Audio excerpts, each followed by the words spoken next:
Good morning. आज हम लोग मेट्रिक स्पेसेस में ओपन सेट्स का कॉन्सेप्ट देखेंगे। जो हम लोग देख रहे थे ओपन स्फीयर, नेबरहुड, वो सब यहाँ पे यूज होगा। उसको यूज करके हम लोग ओपन सेट्स डिफाइन करेंगे। किसी मेट्रिक स्पेस में ओपन सेट किसको बोलते हैं वो जानेंगे। एक बार ओपन स्फीयर और नेबरहुड देख लेते हैं। ओपन स्फीयर हम लोग डिफाइन किए थे, अगर कोई सेंटर दिया हुआ है एक्स नॉट और रेडियस आर है, तो एस आर एक्स नॉट से डिनोट होता है। उसमें उस मेट्रिक स्पेस के वो सारे पॉइंट्स आएंगे जिनका डिस्टेंस सेंटर से लेस देन आर है, और यही क्लोज्ड स्फीयर हो जाए तो distance is less than equal to R. Neighbourhood में क्या था, किसी सेट n को हम किसी पॉइंट x नॉट का नेबरहुड तब बोलेंगे जब ऐसा कोई ओपन स्फीयर मिल जाए एस आर एक्स नॉट जो कि n में कंटेन्ड हो। मतलब उस एस आर एक्स नॉट में n के बाहर के कोई पॉइंट्स ना हो। मान लो हम एक मैट्रिक स्पेस कंसिडर कर रहे हैं एक्स डी, जहाँ x है set of real numbers and D हमारा यूजुअल मैट्रिक है। यूजुअल मैट्रिक अगर याद करो तो सेट ऑफ रियल नंबर्स में कोई भी दो पॉइंट के बीच में distance mod of x minus y use करके निकाला जाता है। तो फिर इसमें हम एक सेट कंसिडर कर रहे हैं, मान लो ओपन इंटरवल a से b। तो ओपन इंटरवल a से b मान लो यहाँ से यहाँ तक है। तो ये अपने किन पॉइंट्स का नेबरहुड होगा। इसके अंदर हम कोई भी पॉइंट ले, लास्ट वीडियो में भी हमने देखा था, कोई भी पॉइंट ले तो उसके अराउंड हम एक ओपन स्फीयर ढूंढ रहे हैं जो कि इस इंटरवल में कंटेन्ड हो। तो यहाँ पर रियल नंबर में ओपन स्फीयर यानी ओपन इंटरवल ही हुआ। तो इसके अराउंड हम बहुत सारे ओपन इंटरवल्स बना सकते हैं जो कि इस इंटरवल ए बी में कंटेन्ड हो। इसलिए ये पॉइंट इस सेट का इंटीरियर पॉइंट है, या ये सेट इस पॉइंट का नेबरहुड है। तो इस तरह से इसके सारे ही ए से बी ओपन इंटरवल के सारे पॉइंट्स के लिए ही ये इंटरवल नेबरहुड होगा, और बाकी बाहर के किसी पॉइंट के लिए नहीं होगा। तो ये सेट अपने हर पॉइंट का नेबरहुड है। ठीक है, ये सेट ए से बी ओपन इंटरवल के अंदर तुम कोई भी पॉइंट लो उसके लिए यह नेबरहुड होगा। वहीं अगर हम एक सेट कंसिडर करें बी इक्वल टू 1 2 दो पॉइंट, तो इसके अराउंड हम अगर ओपन स्फीयर कंसिडर कर रहे हैं यानी कोई ओपन इंटरवल बना रहे हैं, तो क्या वो सेट बी में कंटेंट होगा? नहीं होगा, क्योंकि इसमें यहाँ मान लो बहुत सारे पॉइंट्स ऐसे आ रहे हैं जो बाहर के हैं, 1.1 1.2 वो सारे पॉइंट्स। तो इसलिए कोई भी ओपन स्फीयर सेंटर्ड एट 1 नहीं कंटेंट होगा बी में। सिमिलरली 2 के लिए भी। तो ये सेट बी अपने किसी पॉइंट का नेबरहुड नहीं होगा। सेट ए अपने हर पॉइंट का नेबरहुड है, सेट बी अपने किसी पॉइंट का नेबरहुड नहीं है। मान लो हम सेम सेट ले रहे हैं लेकिन हम मेट्रिक बदल रहे हैं। ये मेट्रिक याद है ना, डिस्टेंस इज 1 अगर पॉइंट्स सेम नहीं है, एंड डिस्टेंस इज 0 अगर पॉइंट सेम है। क्या कहते हैं इसको? Trivial metric. और पहले वाले को यूजुअल मैट्रिक ऑन आर, ये ट्रिवियल मैट्रिक ऑन आर। तो यहाँ पे अगर हम कोई भी पॉइंट लें 1 2 में 1 मान लो, तो इसके अराउंड अगर हम एक ऐसा ओपन, ये मान लो 2 है, ओपन स्फीयर ले रहे हैं जिसका रेडियस 1 या 1 से छोटा है, मान लो हाफ है, तो इसके अंदर कितने पॉइंट आएंगे? यूजुअल मैट्रिक में उस इंटरवल के सारे पॉइंट आ रहे थे, बट इसके अंदर कितना आएगा? यहाँ पे ध्यान दो कि 1 जो पॉइंट है उससे किसी भी दूसरे रियल नंबर का डिस्टेंस कितना है? D x y equal to 1 है अगर x is not equal to y. तो किसी भी दूसरे रियल नंबर का डिस्टेंस 1 है। हम चाह रहे हैं ओपन स्फीयर जिसका रेडियस हाफ हो, तो उसके अंदर कोई भी पॉइंट नहीं आएगा 1 को छोड़ के। इसका मतलब s half with centre at 1 हो जाएगा सिर्फ सिंगलटन 1। क्या ये ओपन स्फीयर बी में कंटेंट है? बी में 1 और 2 है, तो ये बी में कंटेंट हुआ, यानी कि सेट बी पॉइंट 1 का नेबरहुड है। सिमिलरली 2 के लिए भी होगा। 2 के लिए भी अगर हम ऐसा रेडियस ले जो 1 या 1 से छोटा है, तो उसमें सिर्फ 2 रहेगा, तो वो कंटेन हो जाएगा बी में। तो इसलिए ये सेट बी अपने हर पॉइंट का नेबरहुड है, ध्यान में रखना। और इस सेम लॉजिक से ट्रिवियल मैट्रिक में कोई भी सबसेट लो, वो अपने हर पॉइंट का नेबरहुड होगा, कोई भी सबसेट। ठीक है, अब देखते हैं ओपन सेट का कॉन्सेप्ट। ओपन सेट यानी ऐसा सेट जो अपने हर पॉइंट का नेबरहुड है। Let Xt be a metric space. A subset G of X is said to be an open set if it is a neighborhood of each of its points. ठीक है, it is a neighbourhood of each of its points, अपने हर point का neighbourhood है। अगर neighbourhood है तो open sphere मिलेगा हर पॉइंट के लिए, that is for each x belonging to G there exists r greater than 0 such that SRX जो ओपन स्फीयर होगा that will be contained in G। ठीक है, और इस केस में x क्या हो जाएगा, अगर G x का नेबरहुड है that means x is an interior point of G। In other words every point of G is an interior point. ठीक है, तीन तरीके से हमने डिफाइन किया। ओपन सेट है अगर वो अपने हर पॉइंट का नेबरहुड है, दूसरा हर पॉइंट के लिए ओपन स्फीयर मिलेगा जो जी में कंटेंट होगा, तीसरा हर पॉइंट इंटीरियर पॉइंट होगा। कैसे भी डिफाइन करो, ये तीनों चीज माइंड में रहे। ओपन सेट यानी अपना हर पॉइंट का नेबरहुड होगा। ठीक है, अभी अभी कुछ एग्जांपल्स देखे हैं। यूजुअल मेट्रिक के लिए कौन सा एग्जांपल अपने हर पॉइंट का नेबरहुड था, कोई भी ओपन इंटरवल। दो ओपन इंटरवल का यूनियन भी लो तो वो भी हर पॉइंट का नेबरहुड होगा। मान लो ए से बी यहाँ तक है, यहाँ मान लो कोई पॉइंट है, तो ये ए से बी इस पॉइंट का नेबरहुड है। ए से बी यूनियन सी से डी इसका सुपर सेट है, तो वो भी नेबरहुड होगा। सिमिलरली अगर सी से डी में कोई पॉइंट लो तो सी से डी इंटरवल उसका नेबरहुड, और ये जो टोटल है ए से बी यूनियन सी से डी वो उसका सुपर सेट, तो वो भी नेबरहुड। तो इसलिए ओपन इंटरवल्स का यूनियन भी अपने हर पॉइंट का नेबरहुड होगा एंड हेंस ओपन सेट होगा। सेट ऑफ नेचुरल नंबर्स का कॉम्प्लीमेंट, एन कॉम्प्लीमेंट, इसमें क्या पॉइंट्स आएंगे? सेट ऑफ नेचुरल नंबर्स में क्या पॉइंट्स हैं, 1 2 3 4 एंड सो ऑन। इसका कॉम्प्लीमेंट लेना है, मतलब वो सारे रियल नंबर्स जो इन 1 2 3 4 को छोड़ के। तो पहले तो लेफ्ट वाला इंटरवल माइनस इन्फिनिटी से 1, फिर 1 से 2, फिर 2 से 3 एंड सो ऑन, ऐसे इंटरवल्स आएंगे। माइनस इन्फिनिटी से 1, 1 को छोड़ा, यूनियन 1 से 2, 2 को छोड़ दिया, यूनियन 2 से 3, यूनियन सो ऑन। ठीक है, ये सारे के सारे ओपन इंटरवल्स है एंड हेंस ओपन सेट्स है, और उनका यूनियन वो भी ओपन है। ठीक है, एन कॉम्प्लीमेंट जेड कॉम्प्लीमेंट ये दोनों ओपन सेट्स होंगे। क्यू कॉम्प्लीमेंट नहीं होगा क्योंकि उसका कॉम्प्लीमेंट इरेशनल नंबर है।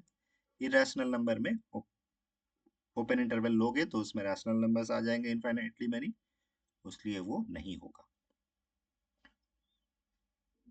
ठीक है, एम्प्टी सेट फाई ट्रिवियली अपने हर पॉइंट का नेबरहुड है, उसमें कोई पॉइंट ही नहीं है, तो वो भी ओपन सेट होगा। आर में कोई भी पॉइंट लो, उसके अराउंड कोई भी इंटरवल लो, वो आर में ही कंटेंट हो रहा है, इसलिए वो हर पॉइंट का नेबरहुड है।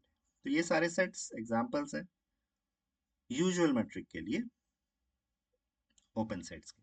अगर ट्रिवियल मैट्रिक करो तो अभी अभी हम लोग एग्जांपल देखे ए बी, और एक्चुअली कोई भी सबसेट लो तो उसका वो ओपन सेट ही होगा ट्रिवियल मैट्रिक के लिए। यूजुअल मैट्रिक में नहीं भी हो सकता है बट ट्रिवियल मैट्रिक में होगा। प्रॉपर्टीज ऑफ ओपन सेट्स, कुछ बेसिक प्रॉपर्टीज हैं, कुछ रिजल्ट्स हैं, इनका प्रूफ देखना होगा। देख लेते हैं, इजी प्रूफ्स हैं। पहला प्रॉपर्टी है कि किसी भी मैट्रिक स्पेस में phi and x are always open sets.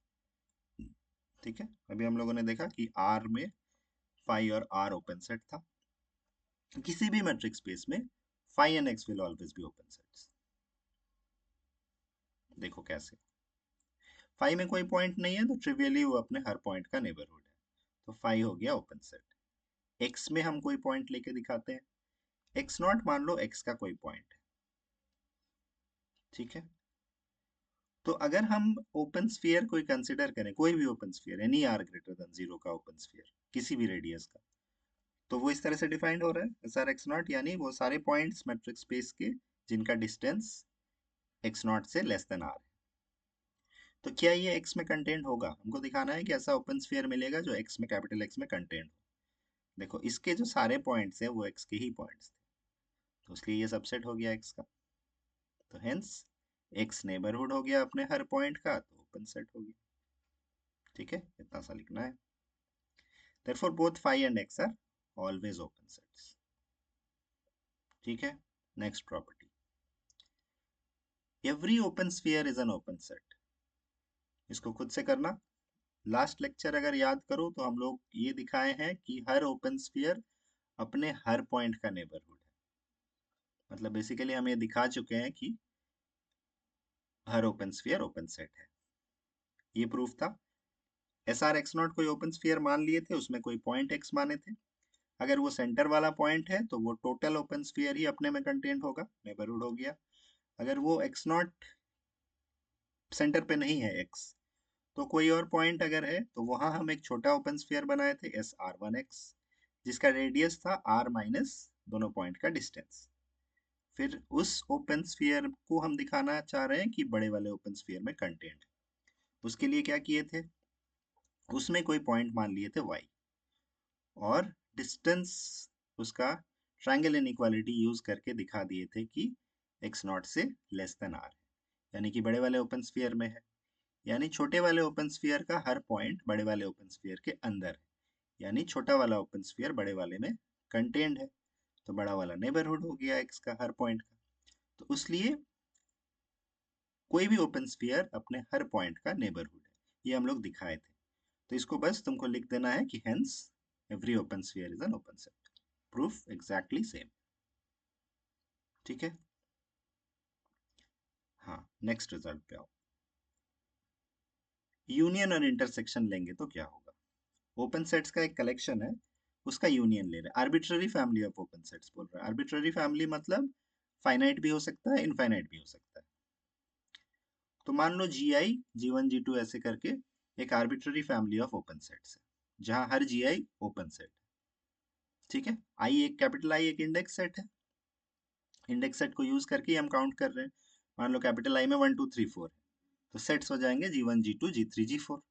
मान लो कैपिटल आई में set of all natural numbers है, तो जी1 जी2 करते हुए इन्फिनिटी तक चले जाएंगे। ठीक है। फाइनाइट भी हो सकता है, इनफाइनाइट भी हो सकता है। जिस सेट को यूज करके काउंट कर रहे हो वो इंडेक्स सेट। तो इन सेट्स का यूनियन ले लिए सारे जी आई का, इसको दिखाना है ओपन सेट। ओपन सेट मतलब ये अपने हर पॉइंट का नेबरहुड होना चाहिए।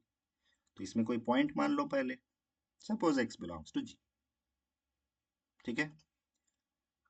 x अगर g में बिलोंग कर रहा है मतलब यूनियन ऑफ जी आई में बिलोंग कर रहा है। यूनियन में बिलोंग कर रहा है तो कम से कम एक में बिलोंग करेगा, एक से ज्यादा में भी कर सकता है, पर किसी एक में तो बिलोंग करेगा ना, तभी यूनियन में कर रहा है।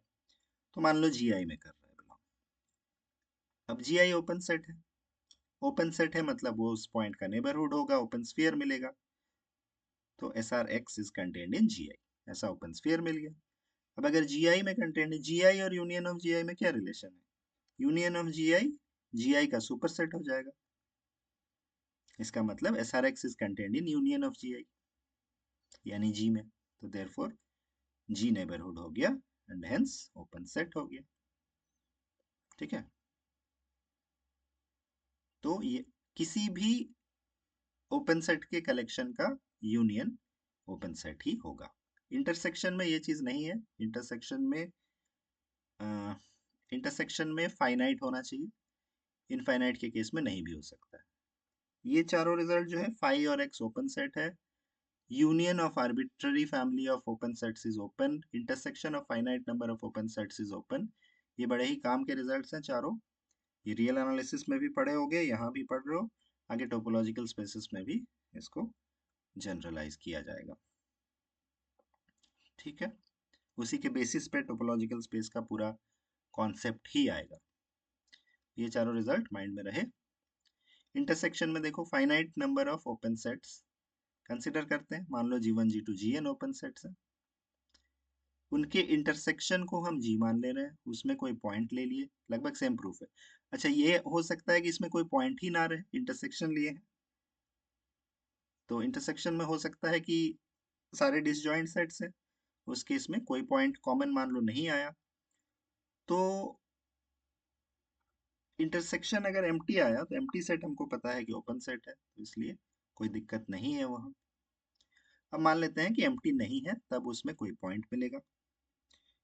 मान लो x एक पॉइंट मिला, तो x अगर g में है यानी इंटरसेक्शन में है, इंटरसेक्शन में है यानी सारे सेट में है। x belongs to G I for every I, सारे के सारे सेट्स में। और सारा का सारा ओपन सेट था, तो हर ओपन सेट नेबरहुड होगा, तो यानी कि ओपन स्फीयर मिलेगा। तो R1 R2 Rn अलग अलग मिला। पहला वाले के लिए, पहले वाले G1 के लिए मान लो SR1x मिला है, G2 के लिए मान लो SR2x मिला है, उस तरह से Gn के लिए SRnx मिला है। सेम सेंटर x है, रेडियस अलग अलग। तो सारे में हम चाह रहे हैं एक साथ काम करें, तो मिनिमम ले लेंगे, R equal to minimum of R1 R2 Rn। ठीक है, ये तरीका भी पहले यूज किए हो। देन SRx जो होगा मिनिमम वाला, वो हर एक में कंटेंट होगा, हर SRIx में कंटेंट होगा, which is content in GI। ठीक है, तो SRx हर GI में कंटेंट है, यानी उसके इंटरसेक्शन में कंटेंट। ठीक है, तो GI जो है वो ओपन सेट होगी। Therefore, the intersection of finite number of open sets is open. Proof लगभग सेम है, थोड़ा ध्यान देना। फाइनाइट में तो हो गया, इनफाइनाइट में नहीं भी हो सकता। एग्जांपल लेते हैं, एक काउंटर एग्जांपल काफी है। हम matrix space set of real numbers consider कर रहे हैं with the usual matrix. Gn एक infinite family of open sets है, मान लो इस तरह का। इसको तुम मॉडिफाई करके कुछ और कर सकते हो, मान लो ऐसा ले रहे हैं। तो पहला इंटरवल -1 से 1, दूसरा -हाफ से हाफ, छोटा होता जा रहा है उसी के अंदर, तो दोनों तरफ से 10 to 0 हो रहा है। तो इन सब में जो बस कॉमन पॉइंट होगा वो 0 होगा, तो इंटरसेक्शन विल बी 0। और हम ये देख चुके हैं कि यूजुअल मेट्रिक के लिए सेट ऑफ रियल नंबर्स में कोई भी फाइनाइट सेट ओपन नहीं होगा। इसके अराउंड, 0 के अराउंड तुम कोई भी ओपन इंटरवल ले लो, वो 0 में तो कंटेंट नहीं होगा ना, बाहर के पॉइंट्स आएंगे, तो इसलिए ये ओपन सेट नहीं है। तो infinite number of open sets का इंटरसेक्शन हम लोग दिखा पा रहे हैं कि ओपन नहीं भी हो सकता है। ठीक है, नेक्स्ट कुछ और कंटिन्यू करेंगे, लिमिट पॉइंट का कॉन्सेप्ट देखेंगे, क्लोज सेट्स में जाएंगे। अभी यहाँ तक रहने दो। Thank you.